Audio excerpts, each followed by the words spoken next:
Good. Thank you all for joining. We had a small hiatus, and we're back now, and it's great to see that we're quite numerous. So I assume that some of you missed these gatherings and these discussions.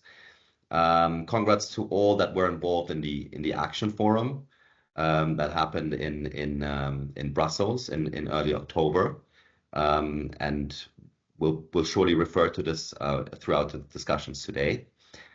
Today we will dive into how international organizations and networks play a role in working with different actors of national innovation systems to scale transformative innovation. We'll explore two case studies from two different organizations. We'll explore their successes, challenges, and focus a little bit on the potential of digital technologies to amplify impact. UNECE is just the host in this podcast today. Leonard Kelleher will be moderating, and we have two speakers, two guests. Marina Planas, who is the CEO and co-founder of TheNTWK, but spelled NTWK, and Jessica Ambler, who's from the OECD, from the Directorate for Science, Technology, and Innovation. So Len, welcome to you, and I'll let you invite the guests to introduce themselves and then moderate the discussion. Thank you, Jacob. Good afternoon, everybody. Thanks for coming. Thanks for joining us. Thanks particularly to Marina and Jessica for your time and hopefully your insights into the topic of conversation. This discussion is actually part two, I guess you could call it, of a conversation we started during the Tipsy Engagement Week back in August, September, which was a fantastic week in Spain. We had Marina, Jessica, Emanuela, a couple of colleagues from other organizations, all giving their perspectives on what their respective organizations are doing in terms of transformative innovation, who their customers were, what success looks like. And it was so interesting. We couldn't cram everything into an hour, and hence we've called you back again today to delve further into your minds and find out about your experiences. But let's start, I guess, with a round of introductions. First of all, my name is Len Kelleher. I'm based in the University of Cambridge. I'm a researcher there in science and innovation policy, and specifically the role of universities within innovation systems. Marina, can I ask you to introduce yourself? Tell us who you are or what you do. Sure. Thank you so much. I'm Marina Planas. I'm based in Barcelona. I'm an industrial engineer coming from the corporate world, from the automotive sector, to the startup world. And I just founded 4 years ago TheNTWK. It's an ecosystem of companies that we innovate through digital business models and with a special focus on circularity. Thanks very much. Jessica, same question. Sure, thanks, Leonard. So I'm Jessica Ambler. I'm a policy analyst with the OECD Committee for Scientific and Technological Policy, based in Paris. And here I work sort of on two main files. So the first is a project that we call the Transformative Agenda, or the Agenda for Transformative Science, Technology, and Innovation Policy, where we're looking to provide guidance to national SDI policymakers to reform and reappraise SDI policymaking approaches to be more sort of fit for purpose to support transformative goals like sustainability transitions, inclusive socioeconomic renewal, and resilience and security.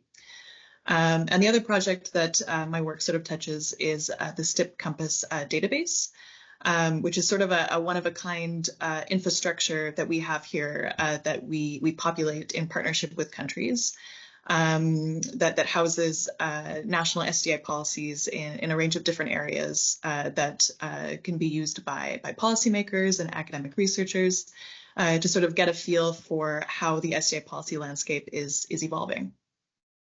Great. Thanks very much to both of you. I'm going to set the scene, first of all, before I start asking you specific questions. And I'm afraid I'm going to have to start with some statistics from the SDG 2024 report, which is traditional in some of these conversations. So in terms of our status currently, 17% of SDG targets are on track.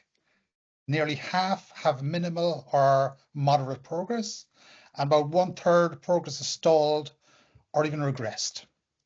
There are a number of reasons for this. COVID-19 pandemic scarring effects still linger, or escalating conflicts, geopolitical tensions, growing climate crises, and also systemic deficiencies and inequities within the global economic and financial systems, all contributing to quite a complex system, which is hindering progress now quite obviously. So if you can think back to 2023, the UN SDG Summit initiated a rescue plan to get the SDGs back on track. And specifically, the call was for bolder actions for accelerated and transformative progress. And what was interesting there, I think, was the word accelerated, because it suggests, if you can think back to your S-curves of societal transformations, we're moving up the S-curve now. We're moving up from emergence to acceleration, from preparing for change to navigating change. And that's particularly interesting for us, I think, because it suggests that organizations may now have to do or consider doing different things than what they've done in the past, than what they've been successful with in the past. So, and this is particularly the topic that I want to get into you guys with today, specifically what's changed, what is changing, and what will change in the future for you. But let me start off with the initial question here, first of all. For both of your organizations, Jessica, I'll start with you on this. What currently does your organization do in terms of role for transformative innovation? What do you regard as success in those roles? And what don't you do? What shouldn't you do? Yeah, so I think that this is, a very, very timely question. Also, I mean, you ask a lot of different questions with this opening one, so I'll try to be brief. And I mean, I'm looking forward to being able to pull on some of the strands that we had initially discussed a couple months ago now. I think in terms of the role that the OECD plays, there's I think sort of four main ones. So a lot of stakeholders will know us as a hub of data and intelligence. We do a lot in terms of developing indicators and data in different policy areas. And I think, specifically in speaking about transformative change, this will continue to be very important in terms of actually being able to monitor and measure progress, to be able to tell the difference between what is being pledged and the action that is actually being taken to affect change. Secondly, I think we play a big role as an intermediary and convener. So I think there's sort of an interesting juxtaposition in the discussion that's come up in terms of IOs and networks. But I think we view our work really as operating as a network for policymakers. So we provide a bridge between academic research and policymaking, between researchers and policymakers, but also a fora for policymakers to engage with each other, to exchange learnings and good practice. Third, in relation to this, we act as a champion for policy innovation. And I think that the work that we do to convene policymakers is really helpful in this respect, to identify policy innovations and experimentation and create an environment of sort of trust for policymakers to maybe go into a little bit more detail on what isn't working and failures, and not just speak about best case scenarios and successes.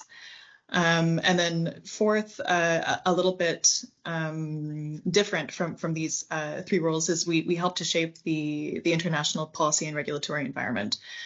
So we do a little bit of work with legal instruments and soft law to introduce regulations and standards.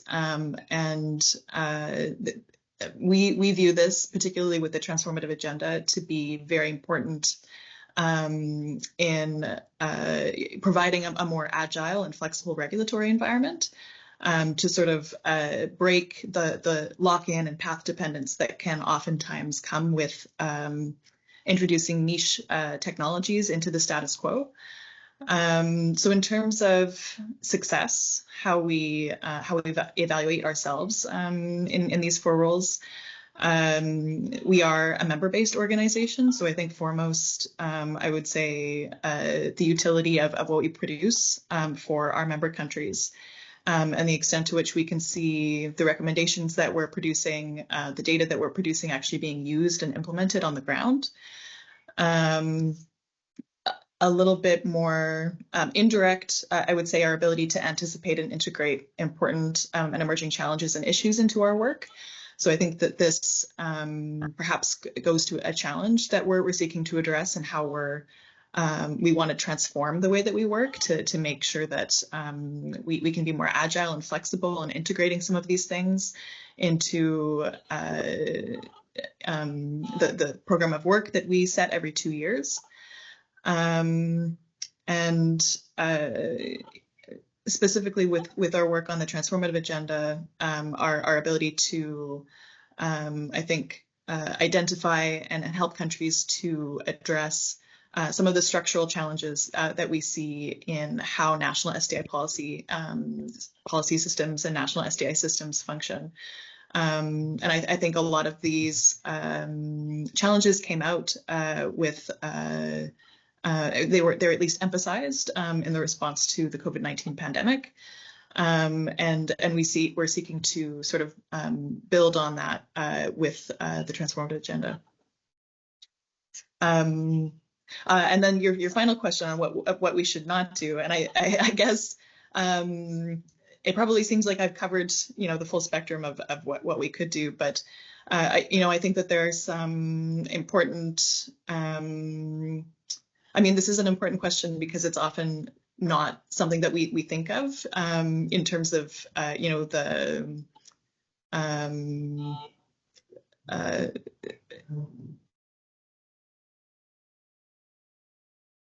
yeah, I guess in terms of framing, we tend to think of what we do versus what we don't do, but we can't implement policy for policymakers. So in terms of priorities and policy that makes sense at the country level, this is something that we can provide tools and capacity building for policymakers, but it's ultimately implementation and action will always be in the hands of policymakers. Sure. And in addition to this, I think an important reflection is that IOs perhaps should not be first movers. We can be fast followers, like I said, to sort of raise up and emphasize policy innovations, and pick up on sort of bridging academic theory and weak signals and experimentation that's going on in countries. But the guidance that we develop and the tools that we develop ultimately need to be based on a foundation of evidence. So I think for me, in reflecting on this question, that was an interesting takeaway. Sure, interesting. That's great. Thank you very much for that. Marina, can I remind you of our multiple questions? So what role does your organization play? What does success look like? And what shouldn't you do? Yeah, thank you for reminding me the questions. Wonderful. So as you mentioned, and I mentioned before, the network is an ecosystem of companies that we want to innovate. And why we want to do that? Because we see that if you see the top 100 platforms by market capitalization in the world, only 2% are from Europe. So we are struggling to change the business model of the private sector, of the companies, right? So really we need to embrace the innovation and to execute that innovation. We are great adopters from the innovation made in US and Asia, but we are not developing that. So the network, what we do is to enable this connection between all the private sector or companies trying to innovate it. How we do that? We have a hub of knowledge. So we want to show the use cases, the success stories, and also the failure stories, because always we learn from both sides, right? So our change and what we want, and we are focused on the future. And also, when I talk with the researchers that also we have in our network, it's like, hey, let's embrace how we can go to the future. Companies, they need to go to look at and see which of the value they can provide to their sectors, right? Which were more questions about the change of mindset that we see in the latest years of how companies are operating right now. It's not going to be a solved company that is going to solve the problem of the user. So nowadays, what we are provoking and trying to see, and lead by example, is to become started of a cooperation, right? From competition to cooperation. So this is why the raising of the ecosystems. So what we need is more people, and I think the role of the network, we are doing that, is orchestrators, right? With different companies, different entities, in order to solve main problem. What was the success? For me, the success is that it's going to be the implementation of ecosystem, the tangible projects, right? Because always we see the difficult thing here is execution, right? We talked about in the engagement week, and also we talk in the impact week. So it's like planning is okay, but execution is the most difficult thing. And we have to create these spaces of sandboxes in order to make companies, allow them to fail, right? And then let's see how regulation can be there. So how can regulation can be part of the sandbox and the experimentations. So for me, success is that from our network can be reality projects that can be innovating and implementing, right? And what we don't do, I don't want to do something that I'm not, so it's not leading by the example, let's say. So I want to do, right? So I'm saying always to companies, to entities, that they have to collaborate, they have to share knowledge. So we want to do that. So it's like at the network, everybody is more than welcome. We have to see all the win-win relationships. Is as more as people they join, the better. I don't know if I missed any kind of question. Oh, you've covered my three. Thanks for that. Your microphone is a bit crackly, Marina. Is there anything that you could potentially do? Yeah, while you're trialing that, I'll ask Jessica a second question. Just before I move on to what a future or what a changed organization might look like, Jessica, I'm just wondering about any complementarities that you might have noticed, say, between international organizations and networks, for example. How do they work together at the moment from what you've seen? Just to clarify, you mean how do IOs work together? Correct, yes. Yeah, so I think that this would go to my response to your next question and how we were looking to transform. So, I mean, I think it's this is something that came up in our discussion in Barcelona. That you know, this is a challenge that many IOs see. This collaboration within IOs, but also between IOs, just because of the structures in place to provide funding, and oftentimes the complexity and sort of ambiguity around what different IOs are doing and our different mandates. But just, I think to emphasize, before we maybe go down that rabbit hole, the complementarities between IOs and networks in general.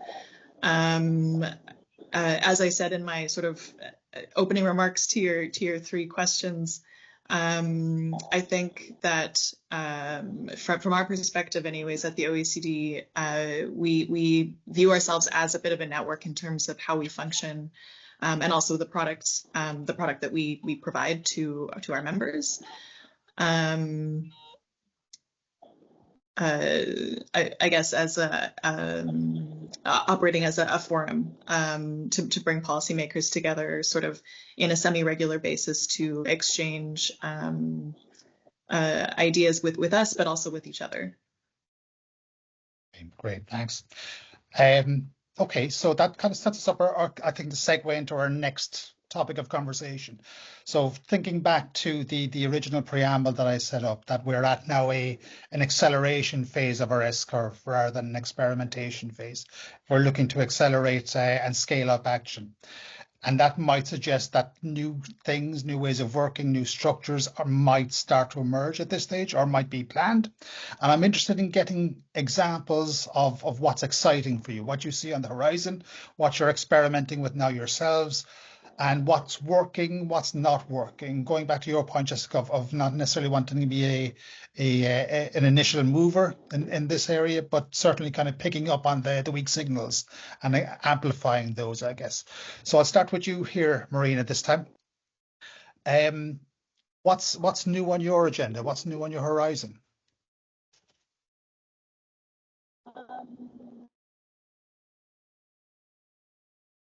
We've lost you, I think. Okay, so while Marina is getting unstuck, Jessica, can I turn to you? We're talking about, okay, let's say organizations are now looking at new ways of working.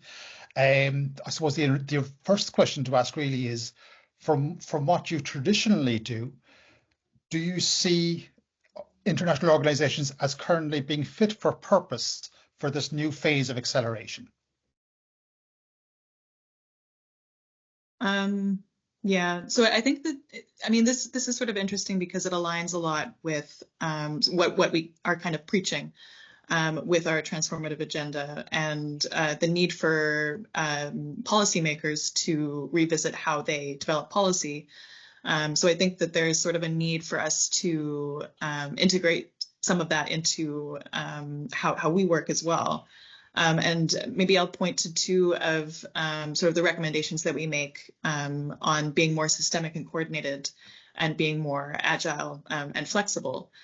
So I think in a lot of ways, the way that we currently work can definitely improve or maybe, you know, needs to be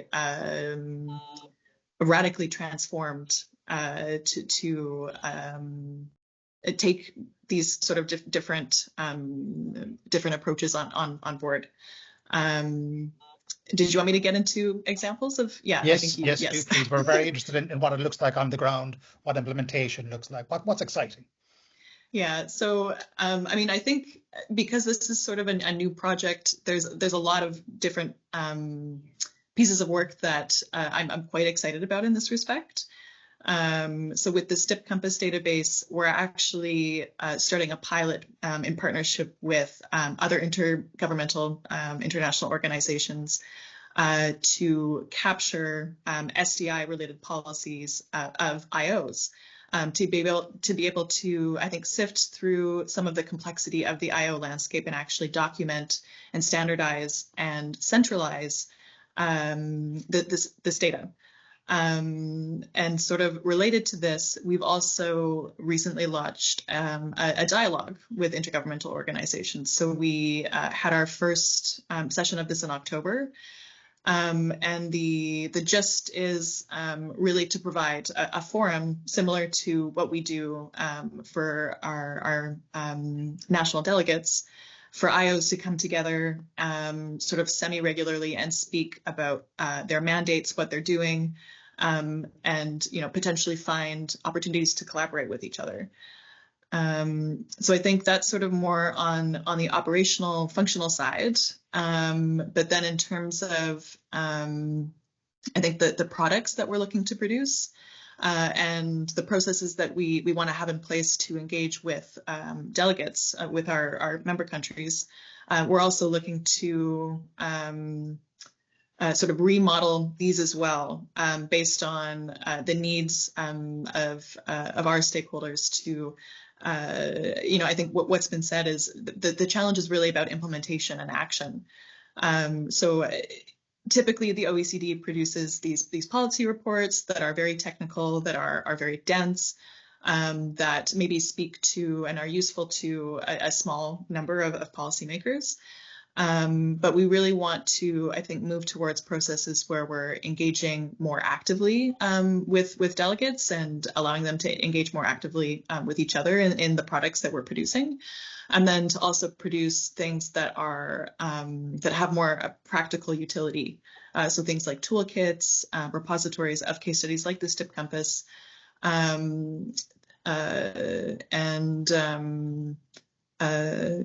maybe I'll leave it there. So we have a little bit more to talk about there. That's great. Thanks for that.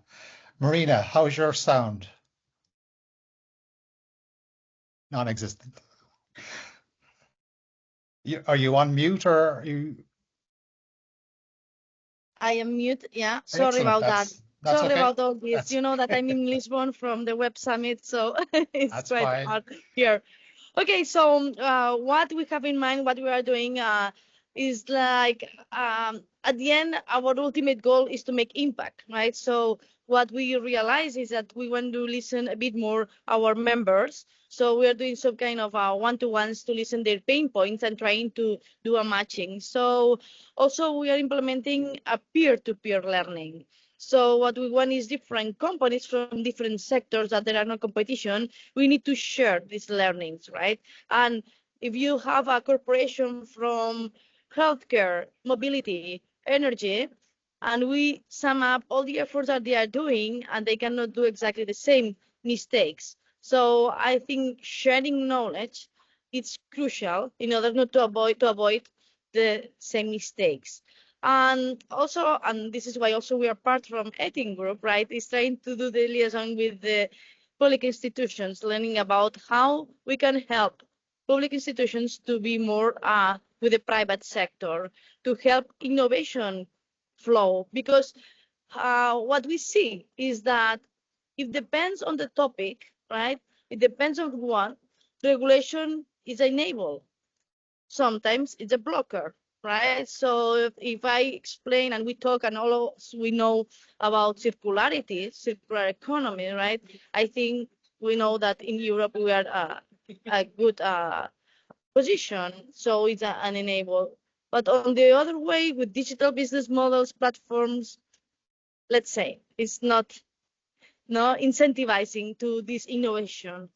And I think already talked that we need this kind of experimentation and to be and realize that we have to embrace all the agents, so all this ecosystem of private company, public companies, and policymakers, also universities. So trying to the new generation that this change of mindset of cooperation should be a value, it should be implemented since day one. Really interesting. I'm going to draw a connection to the Action Forum, the ETIN Action Forum that we held back last month in conjunction with the Director General for Research and Innovation and the JRC, the Joint Research Centre. And ETIN, even in and of itself, just as a network of convening people that tend not to meet in their day-to-day lives from various different backgrounds, be it policy, be it academia, be it practice, consultancy, whatever it happens to be. I thought it was a really effective forum just to kind of get conversations going, to swap learning, start to develop new norms potentially of ways of working, and maybe new spaces for sharing learning. We're expecting the Brussels Action Forum Charter to come out fairly shortly, just kind of summarising our position on the back of that, which is great. But I'm just wondering, for both of you, where would you see your particular organisations interfacing with something like ETIN? And does it offer, say, potential avenues to accelerate your transformative agendas, or is it still something that's a little bit at arm's length? Jessica, can I ask you to start? Sure. Yeah, and I think that this is actually a very timely question because we've already had conversations with UNECE and the Transformative Innovation Network around how we could potentially collaborate.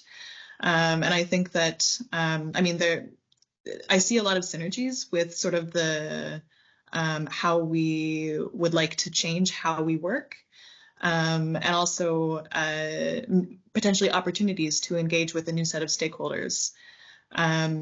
So I think an example would be the move that we'd like to make into more peer learning style types of activities. And as I understand it, I mean, this is sort of Etten's bread and butter. And I think, you know, in addition to this, it could be a very interesting forum to help us co-create and pilot and test some of these more interactive tools that we would like to create. So when I speak about that, I'm referring to the more practical level of the guidance that we have in mind for the transformative agenda, which we refer to as policy toolkits, which are essentially sort of process-based mind maps or frameworks, starting from the beginning of the policymaking process to sort of understanding the system and guide the policymaker all the way through to you know, thinking about evaluation and monitoring the changes in policy. So I think, I mean, for us, it seems like this is very in line with what you did during the Action Forum. So yeah, I think that those are maybe some of the points where we're potentially excited to collaborate. I think you may just have opened the floodgates on a series of emails immediately after we hang up from this, but let's see what pans out. Marina, can I ask you the same question? I mean, I know you're a member of ETN already and you collaborate, but how would you see that changing in the future? How could you get more from this network? Yeah, so I really like it, the impact week, because what I realized is that from private sector and public sector, we have similar problems at the end, right? So planning, execution. So I think is a reality of this peer learning that also we can share that from public to public. And the only change and the only thing is like maybe is the problem to solve, right? So always when we talk about innovation, we have to see which is the problem that we need to solve. So here with ETN, I think that we can work together to come and we have real examples. We are building an ecosystem to solve real problems. And I would like to embrace, right, and to be the ETN is the bridge, right, in order to have more policymakers and to implement and join since day one, right? So I think this is how we can have a more win-win relationship with ETN. Very good. I've got one final question before I start opening up to the audience. So we'll take a slight detour into the realm of digital technologies, recognizing that this will be a subject of the TOS ICP next week for ETN. So can I ask both of you for your experiences in terms of the digital technologies that you currently use within your jobs, whether these are successful, what are you finding them useful? And what future plans you might be. Again, what's kind of interesting on your radars in terms of things that you might like to bring in to accelerate your work and amplify your work. Marina, can I ask you that first? Yeah, sure. In my day-to-day, I'm using AI. This is clear because I think and I treat AI as one member of my team. So I ask things. So it's one person, right? It's there. So we're doing a discussion. So it's one person that is helping to us to work. And then talking about business model, that is our core, right? Is how this technology can embrace the innovation. It's a fact. And I'm going to join here about the circular economy, right? Because I really love what we are doing now. That is join platform economy and circular economy. So I really think that digital business models, marketplaces, can be a boost for circularity, right? Because in order to match the needs with the solutions, you know, for the legislations that all the industries on the people that are going to do product or the textile, they need to be responsible for the second life, right? So we need to know what to do with the second life of products. So I really think that technology will be a booster to solve these problems. So for us, AI, digital platforms, and then in the future, all these digital product passports to have a record of what is happening in each product, I think is going to be the trend, and it's going to be our future. Well, Great. our present. Okay, that looks quite good and interesting. Jessica, what does it look like from your side? Yeah, so I think in terms of examples, I can point to something interesting that's been going on with the STIP Compass database for a year or two now, and that's the integration of AI, specifically large language models, into the infrastructure. So we've been using that technology to help us classify different policies. And actually allow users to search more effectively. So currently we use, or in the past we used sort of a data taxonomy that would code policies, according to different themes and instruments or target beneficiaries. But a lot of the most valuable content is really in the qualitative data that countries report. And using LLMs to search can allow us to identify, experiments and policy innovations that don't necessarily align with this data taxonomy, which speaks more to kind of established views or ways of approaching policymaking. And then in the future, we're looking to hopefully expand on this integration of LLMs into the database to be able to actually generate LLM-based summaries of different policies. Currently, we also use this to link to policies. So if someone pulls up a specific policy as a case study, then they can also navigate to different policies that are sort of similar in nature to provide a bit of a comparison across countries. And then perhaps what we're most excited about with this sort of development is potentially using AI and LLMs to scrape websites.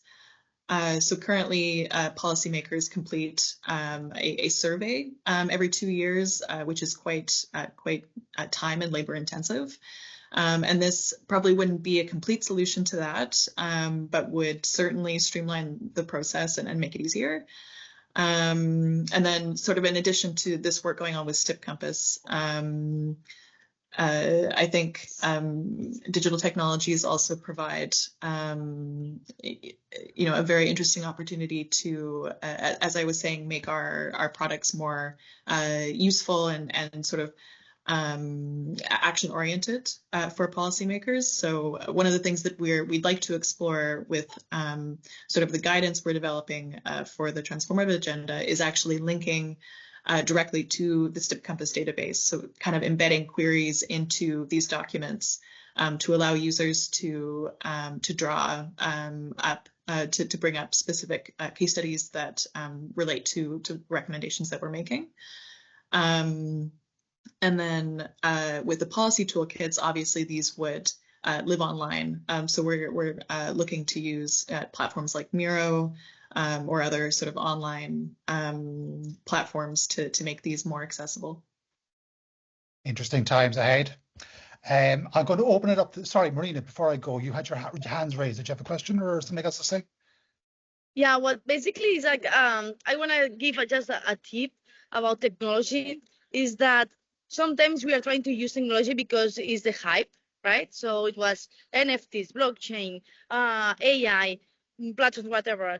And always what I say is that technology should be to the service of humans, right? So I'm as a manager of a company, I need to use the technology to solve my problems, right? So I like to see all the practicity of using these new technologies, trying to be for us, no? The technology has to work for us, for the managers. Okay, great. Okay, so I'm opening it to the audience now for any questions. You've heard what my colleagues are doing at the moment in terms of moving to an acceleration phase. We've heard options for how they'd like to get more interested or more involved with a network like ETIN. So as I say, there is a danger that floodgates have opened. But bearing that in mind, let's go to Shah Harkan for the first question. Thanks for an interesting discussion and dialogue. I don't know if I go quite out of scope here, but I was wondering if you have some progress in when you look at innovation and innovation from a traditional policy point of view. Innovation is about novel and useful value creation, and usefulness in terms of it has to be implemented and used in some way. And I was linking to Marina's point of business models and a business model is a way of operationalizing value capture and value delivery. Now, when we talk about TIP, we always talk about also, at least in Sweden, about system innovation. But I find it very often not very well defined. But in my view, system innovation is novel and useful value creation on the system level, addressing some of the the sustainability or challenges we have in the society and the economy. Now, do you see any progress, or do you see any examples on how business model is evolving from a system innovation point of view? Because it would imply some sort of collective value delivery and value capturing, and how that plays out in a systemic way. So have you seen any tip-oriented business models which really captures this kind of system innovation and the collectiveness in terms of value capture and value delivery on a systemic level? Good because question. this links micro to meso. So you have to have sustainable operations on the micro level, but at the same time create sustainable value creation on the systemic level. That's it. So I always say that innovation is that you do the things or the products in another way. So it's like you implement something that is new. So innovation can be a product, can be a service, can be another way to do a process, right? And then if we apply, so the business model is a consequence of that product or that service at the end. So as a consequence of how you want to explode this business model, so I see really the platforms, marketplaces, no? So this circular business model, the difference of the linear one is that value creation is created by the users. So then is you can work and then you have these network effects that we say, as much as people they use this platform, more benefit we'll have.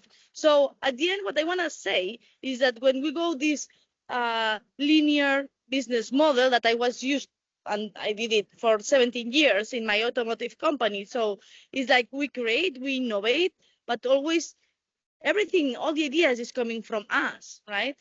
When you go to a circular business model, the ideas and the innovation is coming from others. So the value that is shared, right, is coming from others. I don't know if I answered your question, but at the end is that for innovation, I think we have to focus which problem we are solving, right? Which is the problem that we want to tackle, and later on we will see which business model we do. But which problem we tackle and how we're going to do it in a different way, how we are going to solve that problem in a different way that doesn't exist today, right? So this is a bit my conclusion.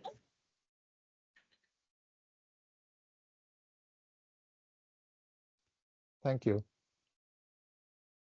Any other questions?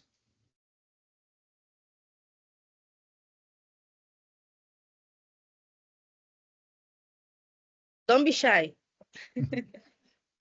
Well, if not, can I ask you one then? I know I've been asking you questions all day, so forgive me for another one. What's currently frustrating you in both your jobs, within reason? But you know, if you had a magic wand, what could you change tomorrow if you'd like to? Jessica. For me, what frustrates to me the most. Sorry. Go No, ahead. no, go ahead. Go ahead. Okay. Sorry, because I'm super frustrated in one thing. So this is why I jump in Your so chance fast. to You know. vent. Yeah. So our goal in the network is to help traditional companies to innovate, right? To embrace this innovation. So what I see that I'm frustrating is that when you're explaining and you say, no, this is not for us. So my frustration is when I'm not able to explain how important is going to adopt these new business models, these new technologies, because they have assets that they can exploit in another way. So I'm frustrated when I see that public institutions, private sectors, they don't embrace the innovation because always we have done like that. Okay. Jessica. Yeah, thanks for giving me a little bit more time to think about how to frame this. I mean, I think that this goes back to one of the issues that I raised before about collaboration and the challenges in collaborating within internal structures and also externally with other IOs. And this is something. I mean, I think that there's appetite to change, but this is a way of working. This competition between teams and between organizations that has been in place for a long time. So there are very entrenched structures and very entrenched mentalities and norms and culture around doing things in a certain way. So I think I see some opportunities and some change, but there's also a need to be, I think, pragmatic about what's possible and what will be possible in the short term. This is something that I think it will take some time to chip away at in order to really make the sort of radical change that is needed. But I think a silver lining is that it seems like there are people in other teams and in other organizations like Etten who also are wanting to make this change. Right. Savak has a question. Thank you for this very interesting discussion. I'm from Armenia. I'm a partner at Civita Consulting Company. We worked a lot on different policies in our country. We developed expert-led industrial policy and then worked on innovation strategy of the country. And currently we are working on entrepreneurship development strategy. So I think during our discussion we had in mind, all speakers in mind, the more advanced economies which have more or less mature innovation ecosystems, and we are trying to somehow adjust or readjust the systems and policies to promote or to make it more purposeful this transformation. Is there any how we can see this from different perspective? If we are talking about developing countries, where some critical elements of ecosystem are missing or are less developed, etc., would it be different policy recommendations for these countries? And the second question is, my second question is, what are these first three things or most important three things that the government should do to promote innovation in the country? Thank you. So, well, I can talk about the private sector a bit, and so what I really recommend to governments, because I'm not from the government side, but for me, if you have to do some kind of benchmark, I will go to Estonia. So I was listening to them 2 weeks ago in Valencia Summit. Oh my goodness, what they are doing is amazing, right? So if you are a startup and have an idea and want to test with real cases, just call them and in 1 week you can test your idea. 1 week. For the citizens, they have their one window of reference and you have everything there.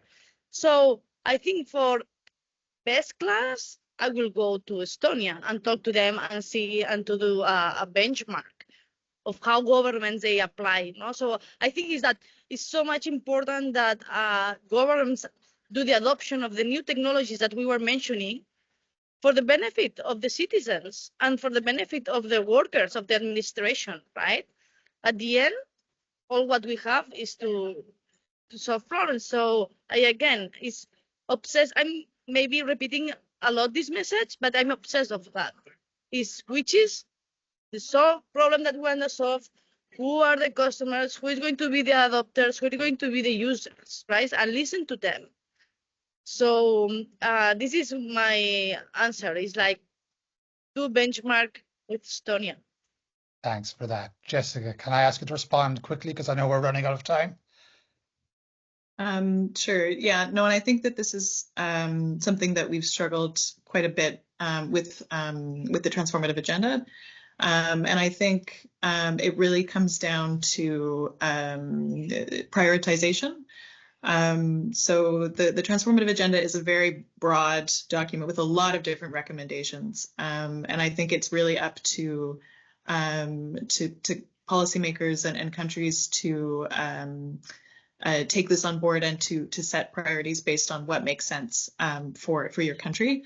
I think that there's also some more general messages that can be taken from the document around just policymaking approaches in general. The types of processes that are in place to allow policymakers to be more agile and flexible in adapting to and solving challenges as they arise, and mobilizing national SDI systems to respond to things like crises, like the COVID-19 pandemic. The connections that need to be in place to develop policy that's more evidence-based, and also being more systemic and coordinated in the approach that's taken. So we know that SDI policy can't solve everything and needs to work with other policy areas, particularly as this relates to transforming whole systems.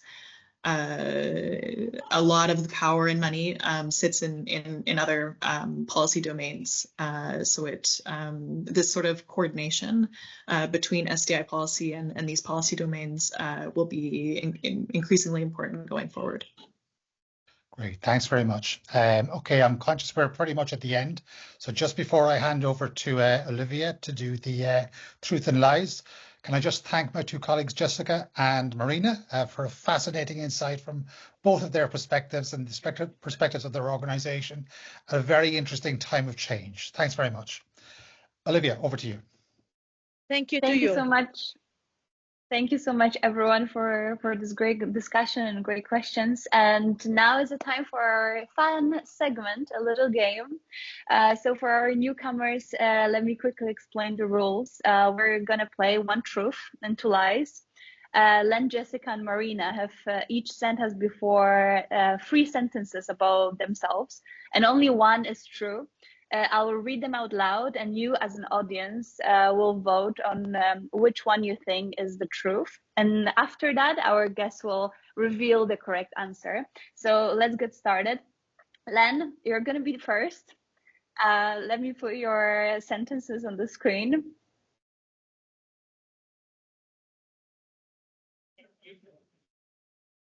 Okay, so here it is. First, I went to school with movie star Cillian Murphy. I went to school with footballer Roy Keane. And 3, I went to school with rock star Bono. Interesting. Let's see how our audience will vote. I think the poll should be there already. So it's 1, 2, or 3.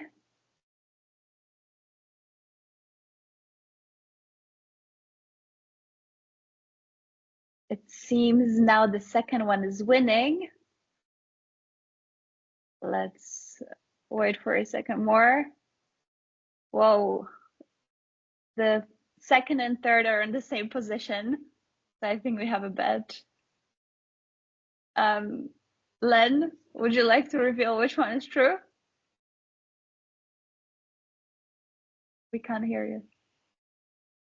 Len, we can't hear you. You're mute. I'm muted, sorry.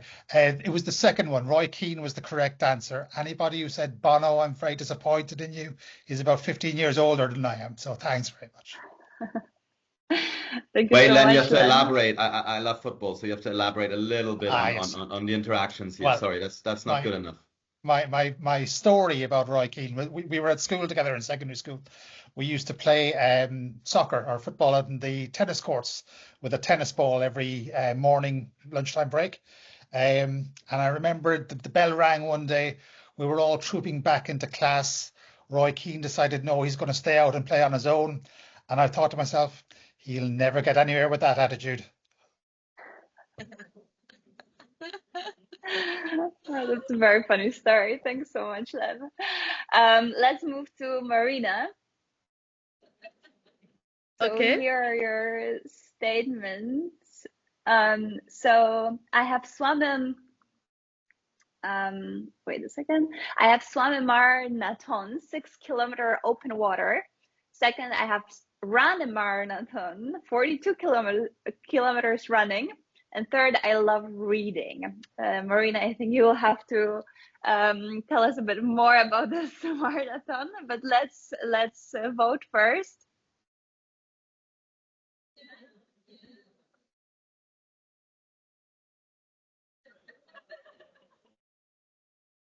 The second one is winning so far. Oh, now it's a bet between the first and the second.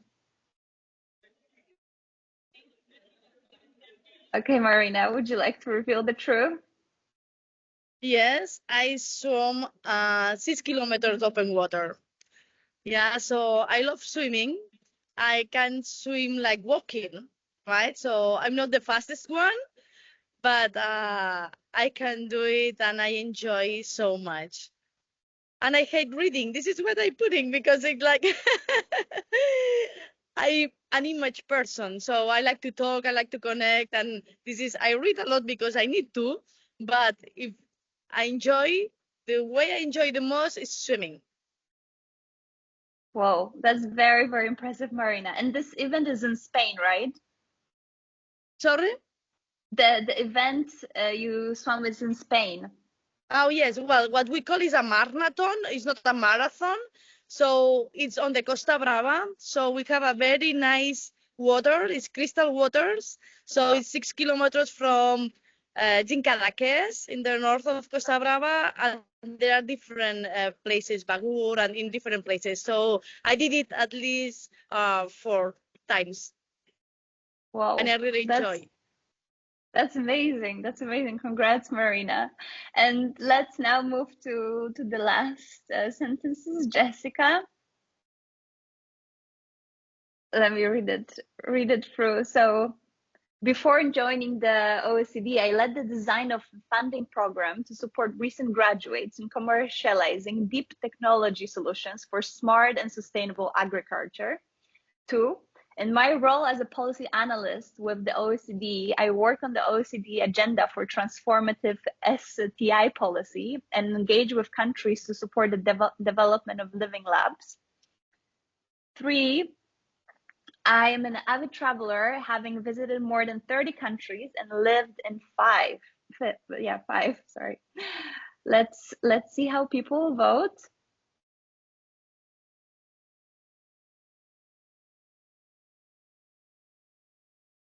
So far, 100% is for the second one. Now it changed a bit. The third one is winning with 67%. So Jessica, which one is true? You caught me. The last one is true. So the other two are sort of half-truths. And then, yeah, the last one is fully true. So I've lived in France, the UK, Spain, Italy, and Canada. Oh, that's amazing. That's Which really one's your favorite great. Thank you country? so much. Wait, Jessica, which one's your favorite country to live in?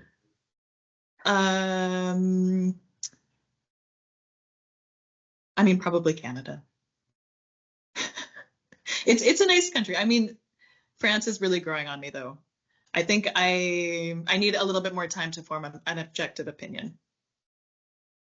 Excellently formulated diplomatic answer. Well done. Super. Good. I think that concludes our discussion, our podcast. Big thanks to Len, Marina, and Jessica for shaping the discussion. But I also wanted to say thanks for generally being ETN superstars. We really count on you to keep ETN going, despite some new constraints that we'll be facing, in the next year. We're not taking a long break until the next episode. We have one in 2 weeks.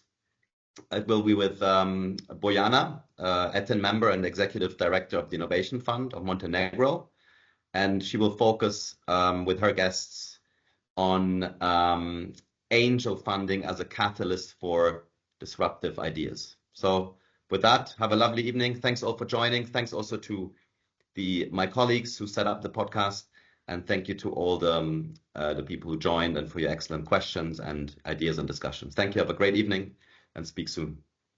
Thank you all. Thank you so much. Thank you so much. Thank you.